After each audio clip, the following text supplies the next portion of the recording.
All right, so welcome everyone to our first webinar for this year's Internships in the Valley program.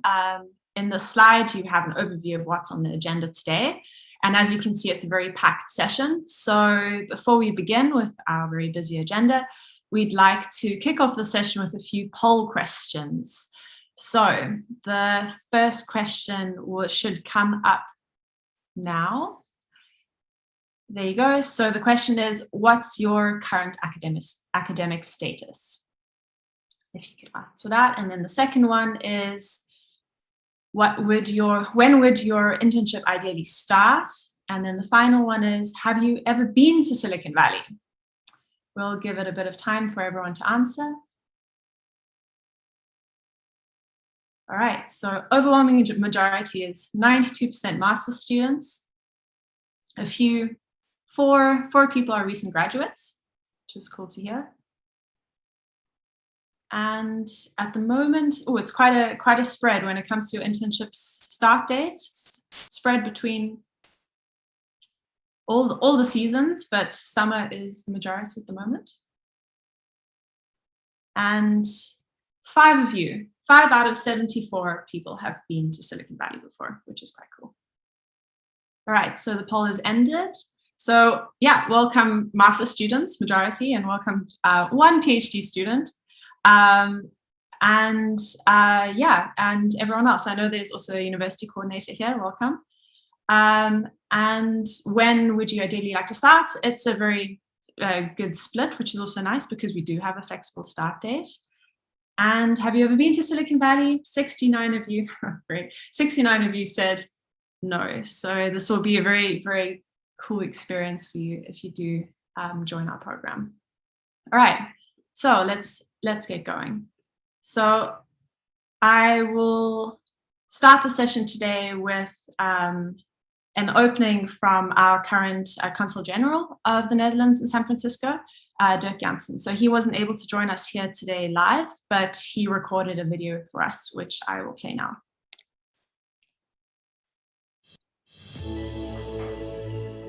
A warm welcome to everyone from San Francisco. I'm Dirk Jansen, Consul General, and it's a pleasure seeing so many of you joining today's Q&A session on our Internships in the Valley program.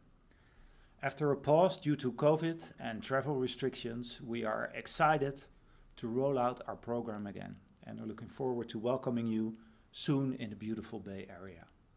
We're happy to see so many registrations already, and I encourage you to finish your application as soon as possible on our online platform.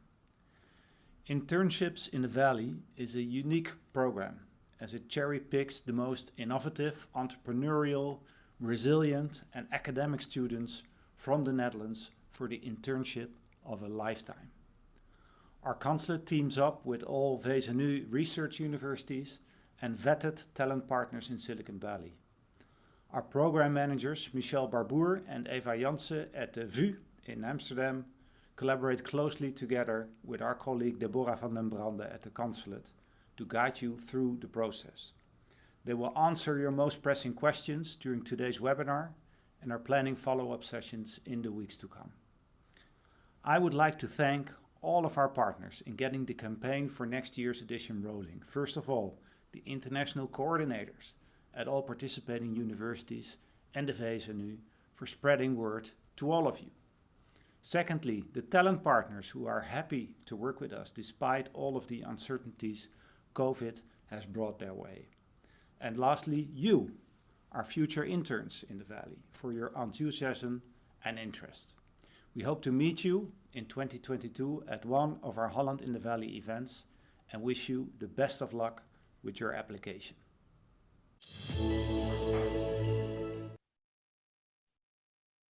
Great, so let's start. So it's about time I introduce myself, as Dirk Jansen has already said. So I'm Michelle Barbour, the program manager of this year's Internships in the Valley program. I will be giving you an introduction of the program. So that is, what does the program offer for you as a student, which universities are involved, and who are our talent partners. Then we will have a brief interlude with interviews, and then we'll jump straight back into the more logistical part of the program. So that's the eligibility requirements, the application documents and deadlines, and our application and matching portal, and finally our selection procedure. So the question, what do we offer you? So Internships in the Valley offers paid internships where we come to an agreement with our talent partners that our compensation will be a minimum of $3,000 a month.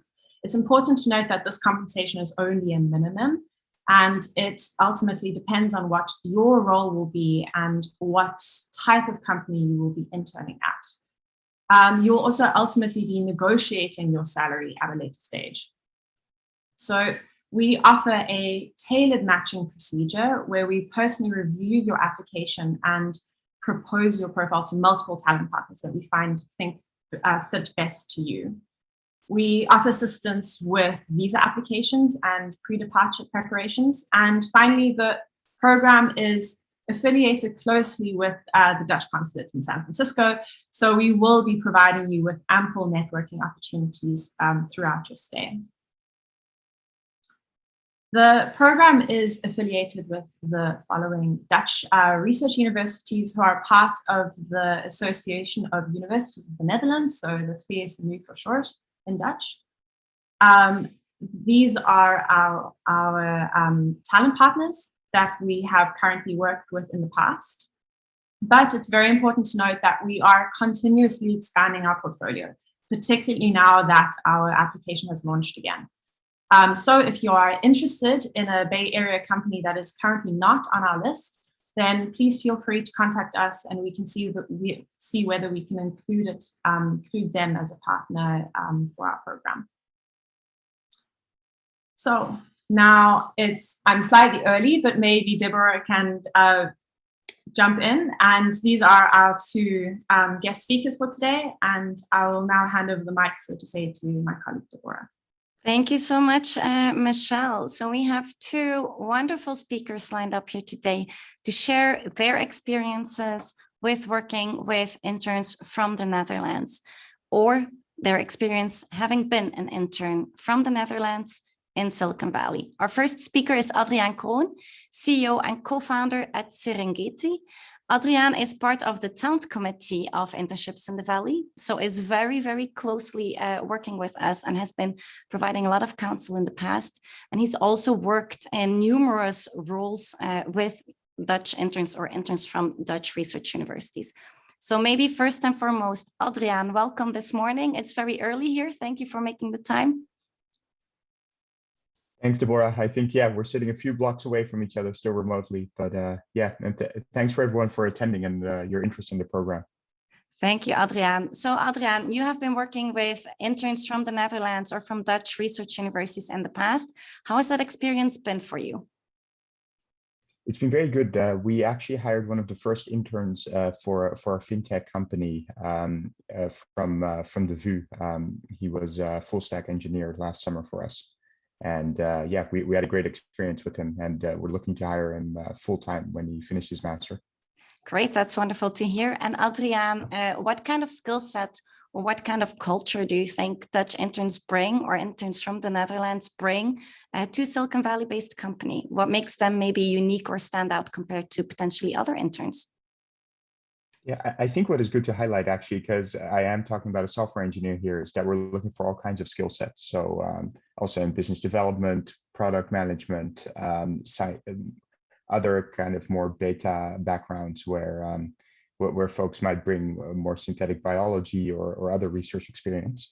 In terms of broad skills, I think Dutch students are often much more experienced and often a little bit more mature compared to their US counterparts, just because they're generally a bit older and have seen maybe a bit more of the world. So for us, that's very helpful in terms of having people that can just plug in and run their own internship. And I think in terms of just the general value they bring, it's pretty tremendous for that reason. Great, thank you, Adriaan. And then, you're also from the Netherlands yourself. You've been living here on the West Coast for quite a while now. What makes an internship in the Valley so unique for a student from the Netherlands? Why would you recommend them to come and join the program? I think what is very exciting about moving to the West Coast, and it's the reason why I did in the first place, is that there's a lot of entrepreneurial energy. So if you're interested in joining a startup or a company at any stage of its development, this is a place to do it. There's just such a broad variety of things. Whereas in the Netherlands, I think that ecosystem is developing. Here, it's in a way easier to find the right fit for you. So I think the exciting thing is, and that's what I think is exciting about the program, is that you can actually develop those skills here and be in an entrepreneurial environment, and hopefully take it back to the Netherlands and apply it there. Thank you, Adriaan. One last question. Do you have any tips for the students? I think what is important is just to be very clear on what you want out of the internship experience. So I think what you'll find with a lot of these companies here is that people are so busy and they're so like requirements change so often, etc., that it's an ongoing conversation with these companies. It's not kind of a standard application that you might find for a traineeship in the Netherlands with a big corporation, where it's a very standard process and it is what it is. Here, it's really just saying, hey, this is what works for me. This is what I can bring to the table, and have that conversation. That's also something that the companies that we work with as a talent committee are looking for. So they're looking for interns who kind of tell them what they can bring, and then they can assess whether it's helpful, rather than interns that are passively waiting for them to give a job description and tell them exactly what they need. So I think that's the main thing. Just go into it and be very clear what you can bring and what you want to learn, and then see if it's a good fit. And there's enough talent partners that you can find that good fit. Great. Thank you so much for your time, Adriaan, for joining us. I hope you meet many of these interns very soon in person at one of our events, and have a great rest of your day. Okay, thank you so much, everyone, and look forward to seeing your applications. Thank you, Adriaan. We have another speaker here today who you might recognize maybe from our social media accounts as well. It is Monique Duijndam. She has an experience as an intern here in Silicon Valley. I worked very closely with her at the time, and I miss her tremendously here. So I'm very happy to see you here today, Monique. Monique, would you mind introducing yourself? Yes, thank you so much, Rebecca. I'm very happy to be here. Yes, my name is Monique Duijndam. I'm currently 25 years old. When I did the internship, I did the internship at the Consulate General, and I was studying at the University of Groningen, and I did a Master in International Economics. Thank you. At the moment, I am working as a resolution officer at the Dutch Central Bank. Great, thank you, Monique. And Monique, what stood out during your internship? What was your main takeaway? It was an amazing experience. Although it was a little bit shorter due to COVID, I think the main lessons that I learned was that you just have to be flexible and take the opportunities as they come, and just have to make the most out of it when you can. And if opportunities arise, you just have to grab them and go full in with them. Yeah, it was an amazing experience. I would definitely recommend it. Thank you, Monique. And then maybe, do you have any tips for the students before they come to Silicon Valley? Well, of course, you have just like the normal preparation you would go for if you go away for a while. But I think it's just good to, you need like what Adriaan already just said, like set your goals, know what you want, get out of it, and take the opportunity and don't be shy to not take them. Or if people want to connect you to other people, just accept it and go with it, and see what you can make out of it. Because I think there are so many beautiful opportunities there in San Francisco that you should take them and make the most out of it, because there is so much possible. Thank you, Monique. So it's all about proactivity. One last question for you. We didn't prep this in advance, so I'm sorry, but what do you miss most about the Bay Area? Sorry, could you repeat it, please? What do you miss most about the Bay Area, about Silicon Valley? I think it's the people and the vibe. I think people are very driven over there, and I think it's sometimes I'm a little bit missing that, like in the Netherlands. So I think that's about it. Also, like if you walk to downtown San Francisco, and it was like, oh wow, it's so vibrant and so living, and like, whoa, I would want to go back. Thank you so much, Monique. Thank you for making the time to be with us today. Best of luck in your role right now, and we hope to see you again soon in the Bay Area. Michelle, we go back to you. Thank you so much. Yeah, really cool interviews. Now I also want to join, actually. It's actually quite nice. We're a bit ahead of schedule, and I think that's a good thing because we have quite a few questions in our Q&A already. I can see that a lot of them we will be answering later in the session, but know that we are aware of them and we will address them towards the end. All right, so now I will be running you through the more practical things you need to know about the program. So the eligibility requirements for one. So you are required to be a master's or PhD student currently enrolled or recently graduated from a FASNU affiliated research university. So recently graduated means having graduated this year in 2021. Your most current available GPA average needs to be a minimum GPA of 7, and you need to show professional English language skills. Besides the application form, we require you to submit 4 application documents, and those are a motivational letter, a resume, your academic transcript, and that's from your bachelor's and your master's, or if you're a PhD, then that'll be bachelor's, master's, and whatever marks you're currently having and a letter of recommendation from a professor, work colleague, employer, or mentor. So I'm sure most of you will be familiar with our application platform by now. But for those that are not, we require you to sign up on our platform, as you can see here, after which you will need to fill out an online application. Please note that this year unfortunately, you cannot save your entries in our application form, but I've provided a PDF version of all the questions in the form on our website, as well as the application platform.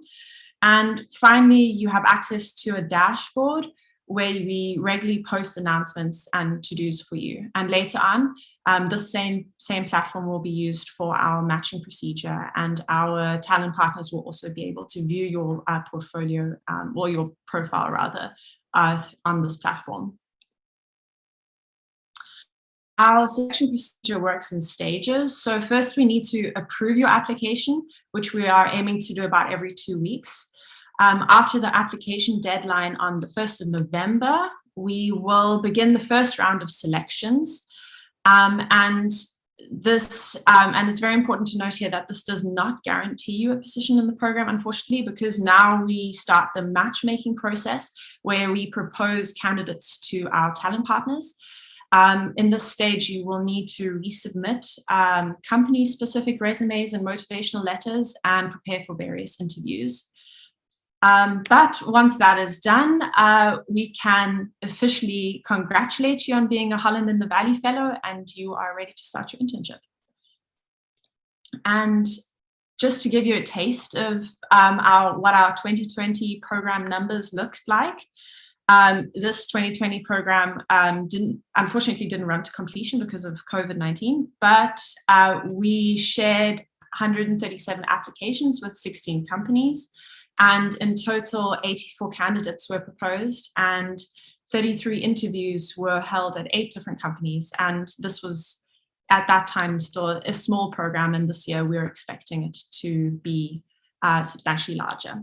And with that, I will hand the mic over again to Deborah.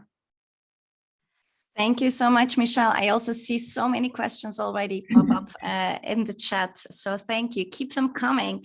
We'll try to tackle them as much as we can.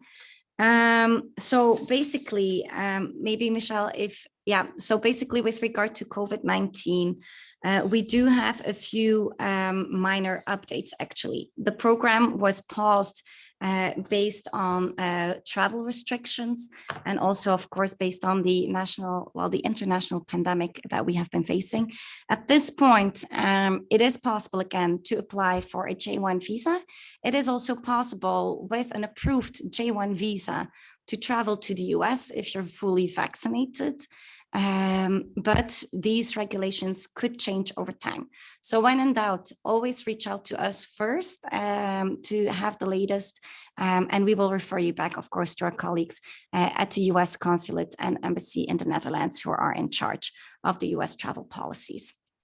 So maybe a few updates with regard to the talent partners. The Bay Area, it has been pretty unique, maybe compared to the Netherlands in this regard, but a lot of offices shut down entirely during COVID-19. So we're noticing a returning to the office as we speak. That means downtown San Francisco is coming back to life. That also means that a lot of companies are now revising back to the office policies and are only now, starting to look forward to hiring interns again, potentially and most likely for the summer of next year.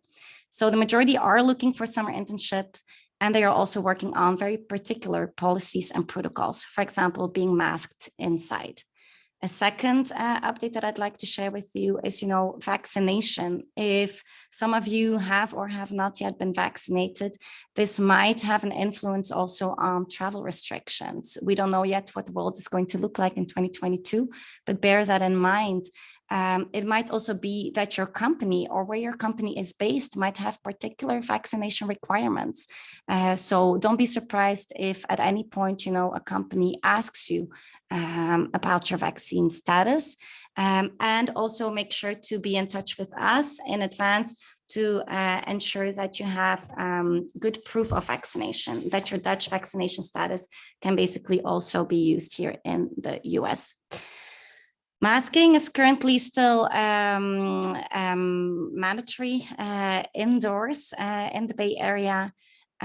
So this is basically decided on a local level, but then companies can very often, also modify their own policies based and in accordance with the local guidelines. Lastly, if you have any questions with regard to COVID-19, whether you are able to apply for a J1 visa yet or not, what your company might have in terms of policies, reach out to us, and we're very happy to look into that for you. Next slide, Michelle. Thank you. So with regard to the paperwork, in order to come to the US and do an internship, you basically would require a J1 visa if you're not an American citizen, or if you're not a holder of a green card or any other type of working permit that you might have obtained in the past. Specifically for an internship, for the purposes of an internship, you would require the J1 internship visa. This is basically part of an exchange visitor program allowing foreign nationals to come visit the US, and it's part of a broader cultural exchange treaty. Internship experiences are for maximum 12 months. Eligibility requirements for J1 visa is that you're minimally 18 years old. You should have proficient English skills. You should be currently enrolled at a foreign institution for higher education, or you should have graduated maximum 12 months before the start date, so no more than 12 months. And lastly, your internship should also match the course of your study. So basically, this should apply to most of you. In addition to that, our program requirements are also valid, which Michelle has talked about earlier. Yes, next slide. Okay, so now what does the process look like? It is not as daunting as I'm now telling you, because we will guide you through this process with our visa partner.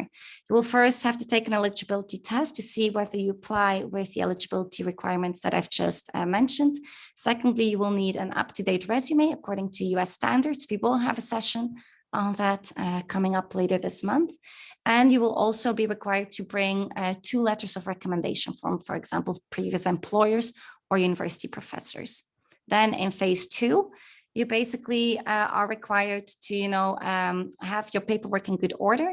This is why we mainly look at our visa partner and at our talent partner to help preparing these documents. So you would need a signed version of your training plan, which clearly outlines your start date, your roles, responsibilities, who your manager is going to be. Also a proof of medical insurance, which in most cases is provided by our visa sponsor. And then the DS 2019 form, which is basically certificate of eligibility. And our visa partner will provide you with that as well once you've gone through all the previous steps.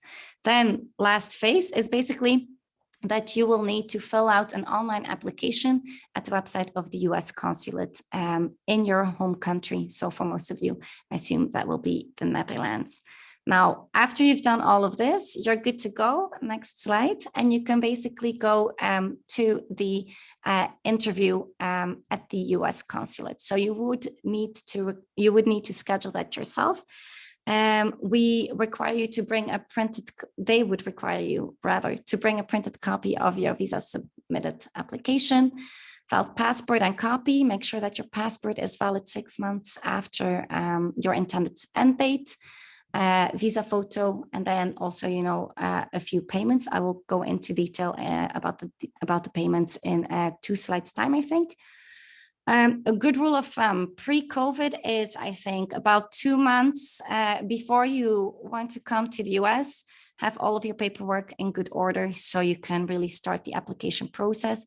Currently, based on COVID-19, be prepared that it might take quite a while to get a visa appointment or to get your paperwork in good order.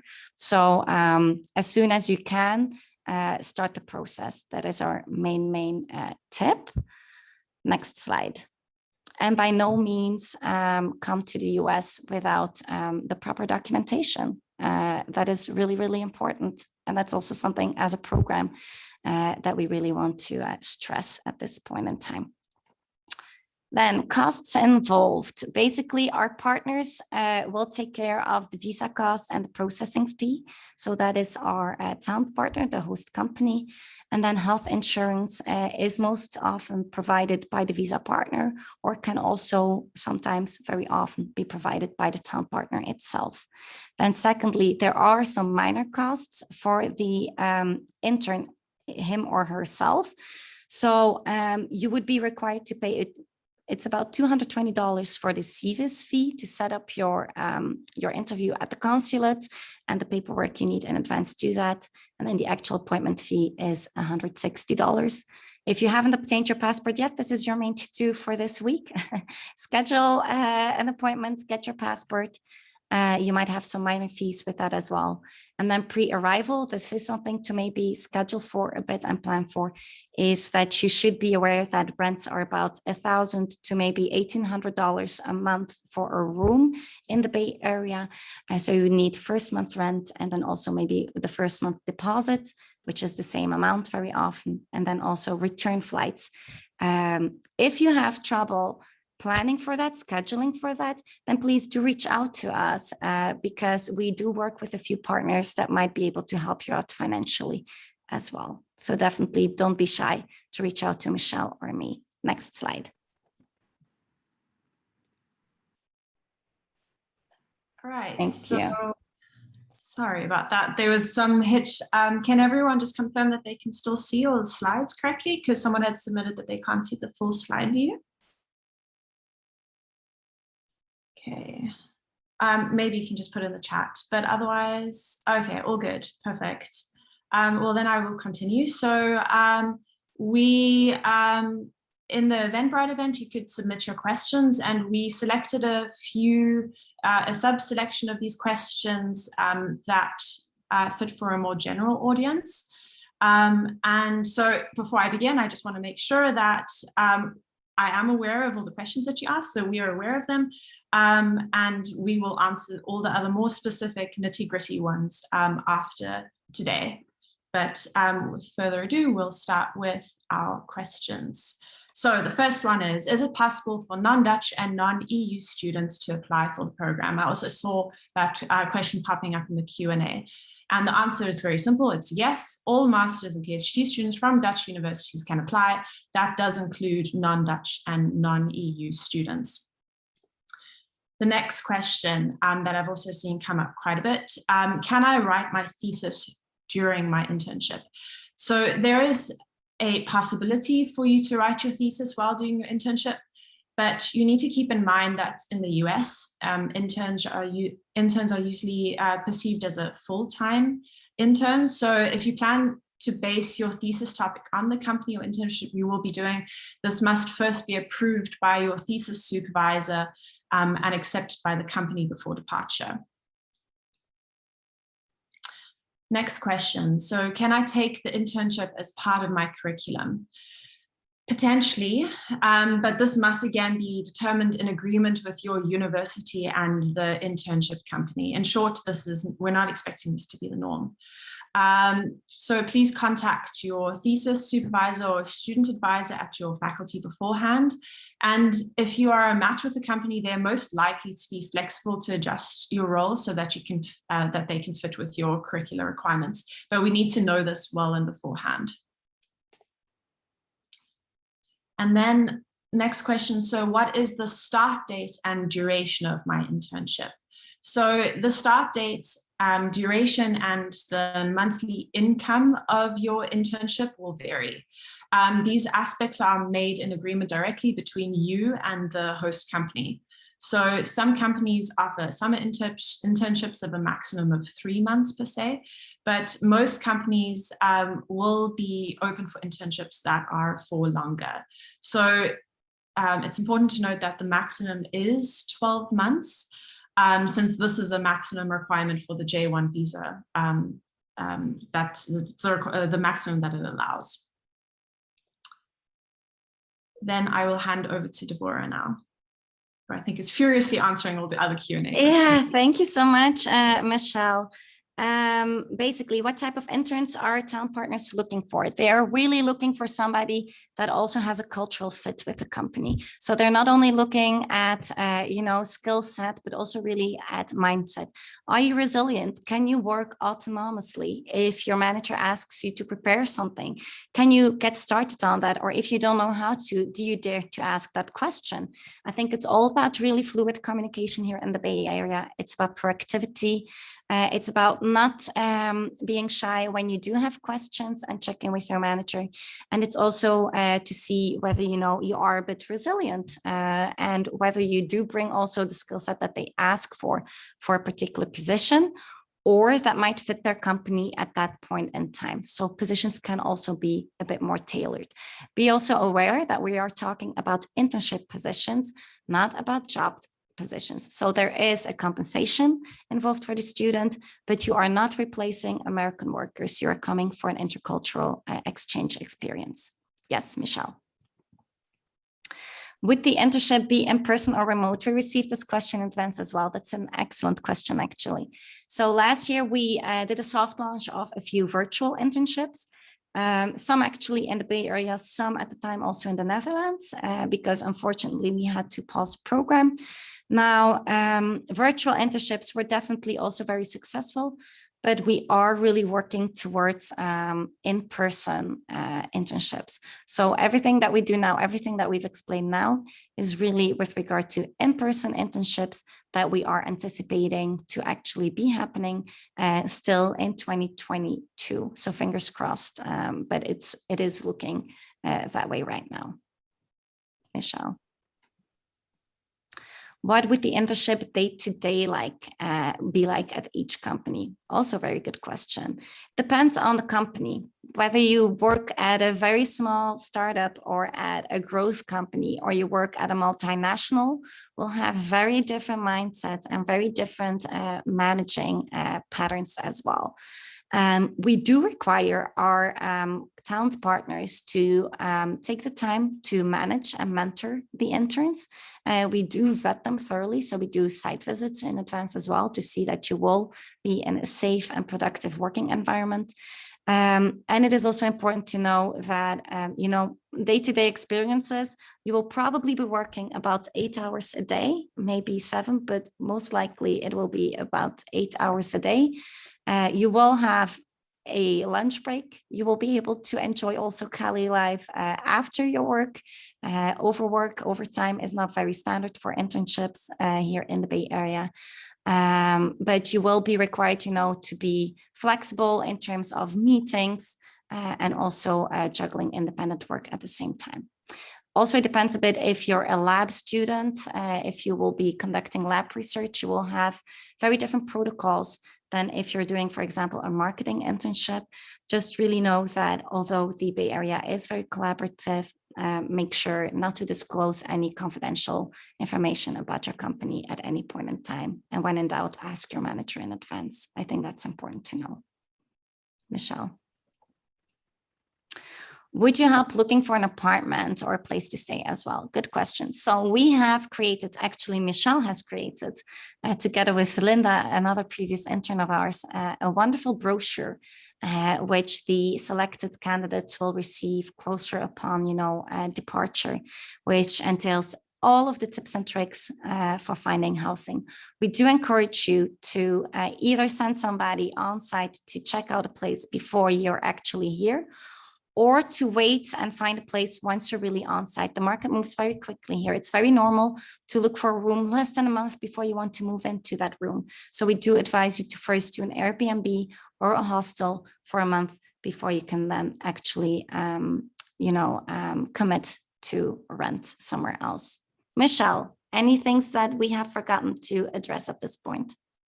No, I think we have now reached the final stage. So that's where we now answer the open questions in the Q&A session at the moment. And I am glad that we actually have ample time for this. So we currently have 35 open questions. And I think it's only fair to start with the ones that have been upvoted the most. And I will actually pass that question on to Deborah, but how many students apply and how many will be selected? Excellent question. So last year we had about 360, a bit over, students apply for the program, and we were working towards having about 20 people actually placed. This year we are anticipating over 400 people sign up for the program, and we are committing to a minimum of 26 matches, but hopefully we can expand on that and we can place more students than that. So it is pretty fluid. We will keep you posted in the month of December, whether you've made the first cut or not. But that is a bit how we are planning to do this. All right, I think I'll ask you the next question as well. Second most upvoted one is, can law students also apply? Yes, so students from all backgrounds can apply for the program. That's really important to know. Now, with regard to law, that can be a bit more specific. I realize that if you studied, for example, family law in the Netherlands, and that might be subject to very different rules and regulations than here in the Bay Area, that might be a bit harder to extrapolate. But it also depends a bit on your own flexibility as a student. If you are interested, for example, in doing an internship at a legal tech startup, where you could bring your legal background, but you would work in a more applied context, then there's definitely a lot of opportunity. If you've majored in international law, then obviously there might be other possibilities for you as well. So I definitely see a lot of opportunity there, but it depends a bit on your mindset as well as a student. All right, so the next upvoted question, which I'll actually tackle, is, it says, on your website, you said that you will be helping with finding housing. How exactly are you planning to do that? So I think Deborah mentioned, kind of touched on it in the last question. We have a brochure that we will hand out to our selected candidates, and we are there to facilitate you with finding housing. We won't do it on your behalf, but we obviously have people that are personally there in the Netherlands who we can then organize to have try find someone that can view it in person, or if someone knows of an area that's particularly good or particularly bad, then we can point you in the right direction. And if something's too good to be true, then we can also point that out to you. So we're there to help you along the way, but we're not responsible for that. If I may quickly add to that, indeed, we don't provide housing as part of the program entirely, also to give you the flexibility to find something that works for you and to be able to give you the full-on experience that you prefer yourself. But if you have any lodging that you're interested in, feel free to just send us the link to that housing in advance so we can verify whether it is real or not, and whether it is in a good neighborhood or not. All right, so the next question was actually who can write a letter of recommendation, but that's been answered by Matthijs. Thank you very much. I'd like to also just add to that, that is not a restrictive list, so a professor, work colleague, or employer. It can also be a mentor or anyone that knows you on a professional capacity. I think that's the most important thing. Then the next question is, what if your GPA or your bachelor's isn't above 7.0, but your master's is. And I can answer that as well. So with the most relevant one is your most recent GPA. So if you're a master's student, then that will be your master's GPA. This is not exactly a hard requirement. So what I mean by that is that you do not have to have 7.0 consistently throughout your entire academic degree. It's just currently you need to be above 7.0 as your current status. I don't know if you'd like to add something to that, Deborah. I agree. Perfect. All right. Then the next question, can I apply if my master's program is only 1 year in duration if I started this year? And I think that's quite a simple question. The answer is yes. And then now I think we've caused some confusion. So we talked a bit about the professional English language skills, and a lot of you are asking about what kind of certificate or something you need to show for that. Can I take this one, Michelle? Sure, you can. Thank you. So this really depends on the visa partner themselves. And that will also depend a bit on your host company, on your town partner. We do have a preferred visa partner that we work with. But, you know, if your town partner for any reason might want to work with another visa partner, then we would need to tailor that. Typically, a standard professional English skill set would be required. That means that you understand everything that we've been saying so far during this webinar. That means that you can work in English, you can write pieces in English, you can function, you can understand your colleagues, and you can communicate with them. There's multiple ways to test this, basically. Either if you have a certificate of English, you can just upload that immediately already with your application materials right now, and we can take that into consideration. Or you might be, you know, subjected to a very brief interview with our visa partner to check on your English language skills. Now, you will be talking to us in the process as well. We will receive your English materials as well. Based on the spelling of your materials and based on our interactions with you, we can also give you a better idea whether you would qualify or not. But for the majority of you, I suspect that this answer would be yes. So in terms of the European framework, there's not a really strong cutoff, but I would say if you're at a B2, you should be definitely good to go. I will actually ask you the next question. Is it better to apply earlier, or does it not make a big difference? It really depends a bit on you. It doesn't really make that much of a difference, to be honest, because we will review all applications and it's not on a first come, first served basis. But we do encourage you to have it ready as soon as you can, so that we can start reviewing, so that we can start thinking already about companies. We can already start approaching companies and start widening on our host company base. So it's only in your own advantage if you are there in time and if your materials reach us early on, because then we might actually cater our program a bit more to your specific needs as well. But in the end, does it make a huge difference? Probably not, but all tiny bits and pieces might help. If I add to that as well, I think it's also, I will be reviewing the applications as they come in and approving them. And the sooner you submit that, the sooner I can also help you to point you in the direct direction if you haven't answered something correctly. For example, I've seen a few of you hand in CVs still that are not quite according to US standards, which will inherently already put you at a disadvantage. If you submit earlier, I can then now spot that and I can email you and let you know. So that's, and together with being able to see what kind of applicants we are and potentially approach future talent partners, those are the advantages that are on offer for you. So it's a win-win situation. You apply earlier, we get to see what we're dealing with, and you can also potentially have a better chance at we have a better chance of finding a company for you. The next question, Deborah, will we hear whether we are selected on December the 15th, or is it also possible to know this earlier? So we are going through candidates when we've seen that your application materials are in good order and you've submitted everything, you will be clicked on approved and you will gain access to the back end of the system. Now, that doesn't necessarily mean that you've been retained as part of, the, let's say, 60 candidates that we will be moving forward with to anticipate matches at that point in time. So we are looking to give you that decision December, but it might be, if you're part of an earlier batch that we are reviewing, that we are in touch with you earlier to tell you if you haven't made it. If you have made it, you will only hear that on December 15th. If you have any very urgent or pressing matters, or you want to leave already in January on your internship, then just reach out to us on Internships in the Valley at vu.nl. Then maybe I'll also take the next question by Amir quickly. Which one to submit for English requirements, the IELTS or the TOEFL?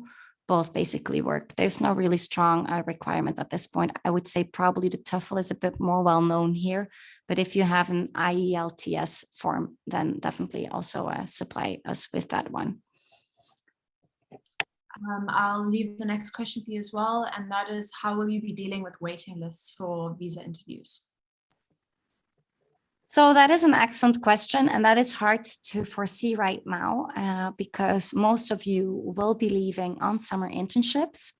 Some of you might be leaving a bit sooner. So it will really depend a bit on the timeline right then and on your particular case as well.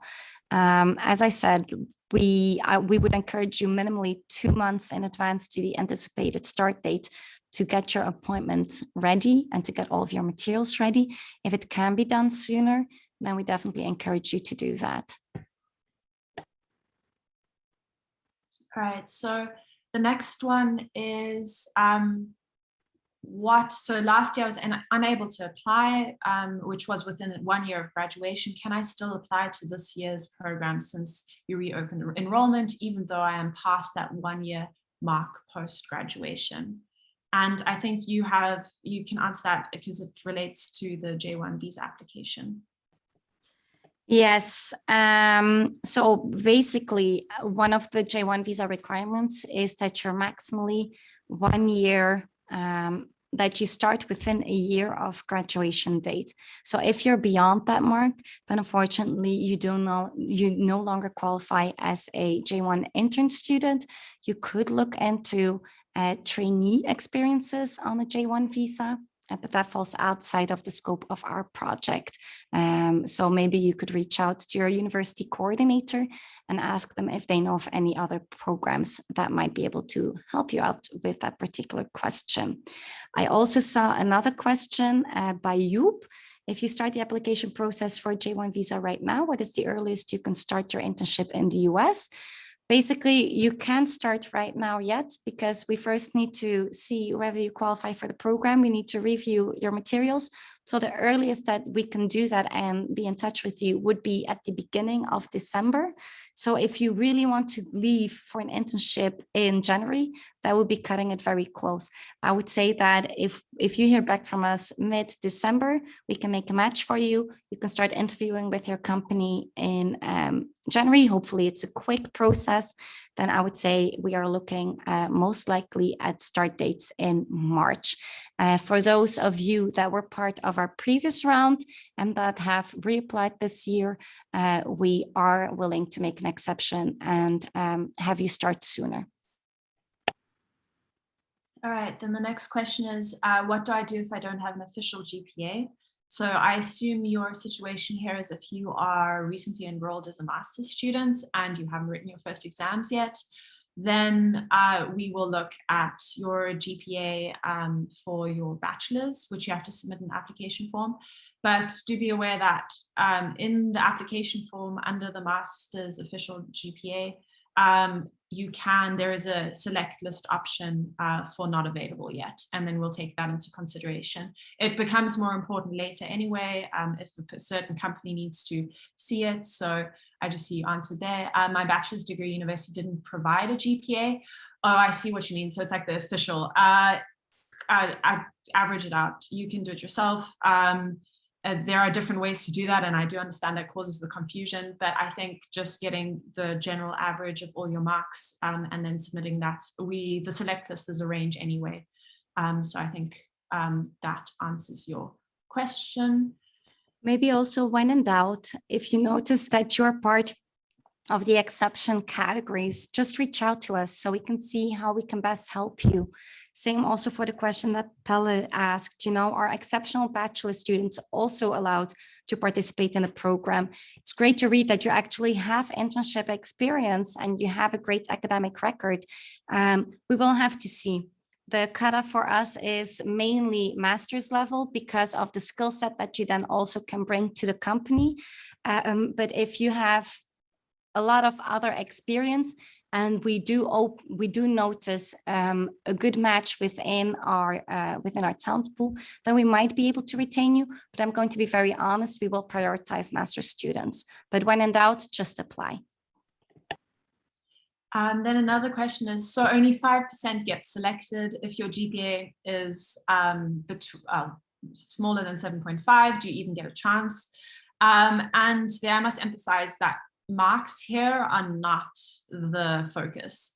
We want to see entrepreneurial skills. We want to see that you're driven. We want to see that you do a lot outside your studies. So the marks are here not the emphasis. We just need to know that you have a certain academic level so that you can handle stress, you can handle tough situations, and a lot of that is vouched by your marks. But yeah, don't disregard yourself if your marks aren't the best. Definitely not. I don't know if you want to add something there, Deborah. No, I think that was answered excellently. Thank you, Michelle. I see another follow-up question to one that I already quickly addressed. So I just want to make sure that this person gets their answers right. If you were unable to participate last year because of COVID-19, unfortunately, there is no flexibility currently built into the J1 visa requirements at this point in time. So the requirements still remain the same, that your internship start date should be within 1 year after your graduation date. So as I said, unfortunately for you, you have lost that momentum maybe at this point in time, but you might be able to qualify for J1 traineeship programs. When in doubt, again, send us an email and we can send you more information on that and refer you to our visa partner who might be able to help you out with alternative traineeship programs. All right, then the next question is, can you find a company in the Valley yourself? So I touched on this briefly when I introduced our talent partners. And we discourage you from making contact with companies directly, but rather if you find a company in the Valley that you are particularly interested in, get in touch with us, let us know, and we can reach out to them, say that we also have an interested student, and we can take it from there. But we don't encourage you to try find something, like apply to our program and then still contact the companies personally. Exactly. So the intros to the companies are made through us. If you have any other companies that you're interested in that are not currently on our website, you can always reach out to us and we can reach out to them. Why we don't want you to reach out directly to companies is, first of all, because they won't understand necessarily what your requirements are as non-US resident to work with. So that might create a lag in the process for yourself. That's one. Two, we do work with vetted partners. So it's important to us that we deliver quality and that you will be having a catered internship experience at a safe work environment. And that is super important to stress. So please be in touch, let us vet the company and let us get back to you. Thirdly, if you were to start applying or reach out to some of the companies on our website independently of the program, that just creates confusion with the program, with the company itself as well, and might actually, be negative for the program at large and their agreements with that company. So you wouldn't do yourself any big favors by reaching out to the town partners yourself. And when in doubt, just reach out to us.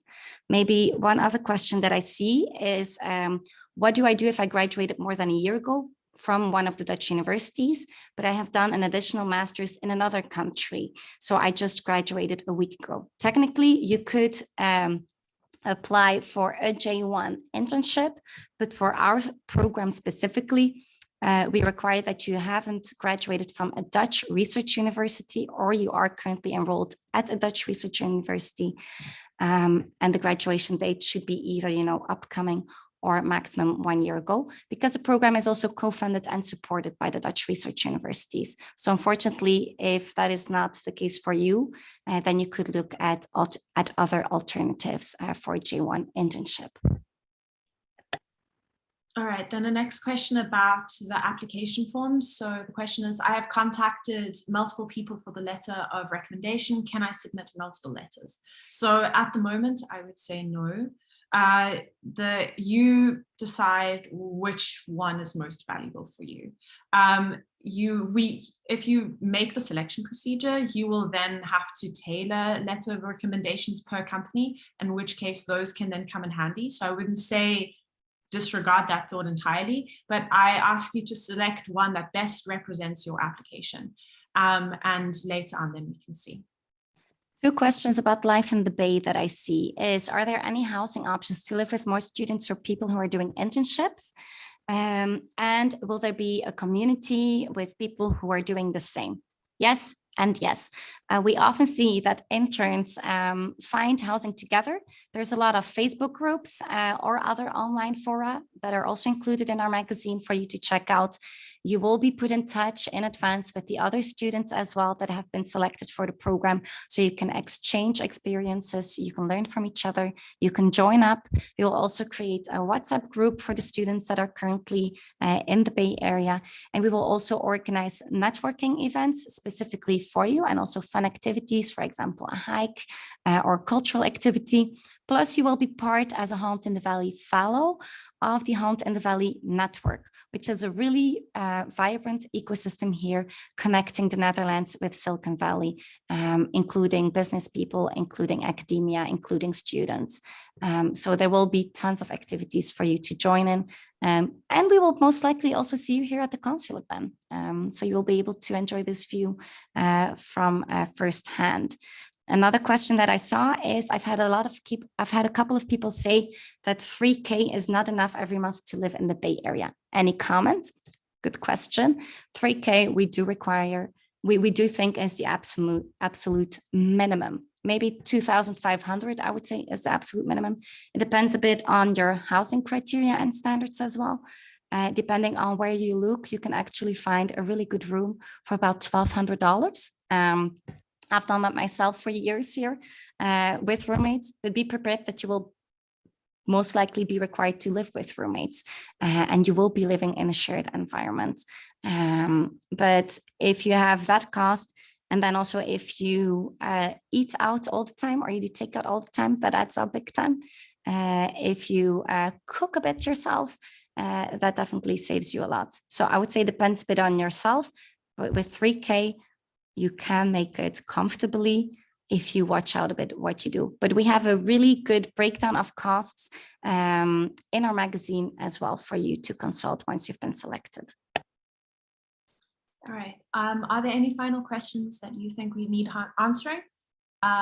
Because there are a few that I would like to round off with, because they deal with updates and whether this will be recorded and everything, and then I'll round off with that. But is there any question that you still think is? Yes, I see a few questions still about the English certificate.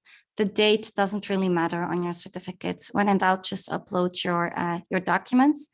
And then I also see some other questions about the US resume. There is a link to a template or to instructions on our website in the FAQ section. So surf to internshipsinthevalley.org, the FAQ section. You will be able to find more info there. We will also have a training session with you at the end of this month. So we will make sure to send you all an email also including those details.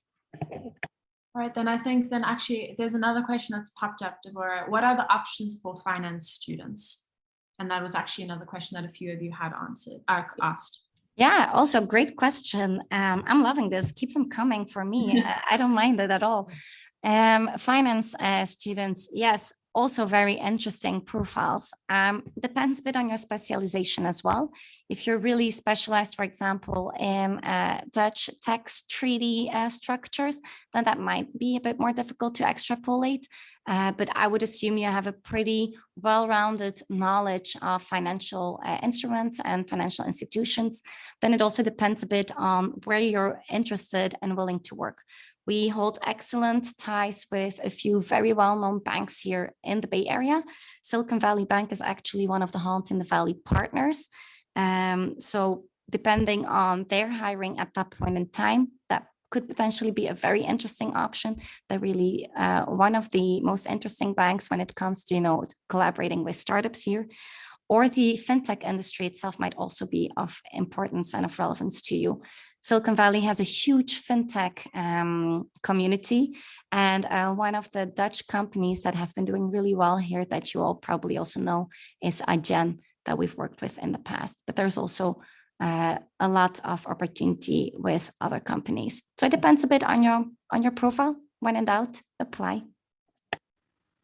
I see another question here. Should we include in our application industries we are interested in? And I think yes, definitely. Bring it across in your letter of recommendation for sure.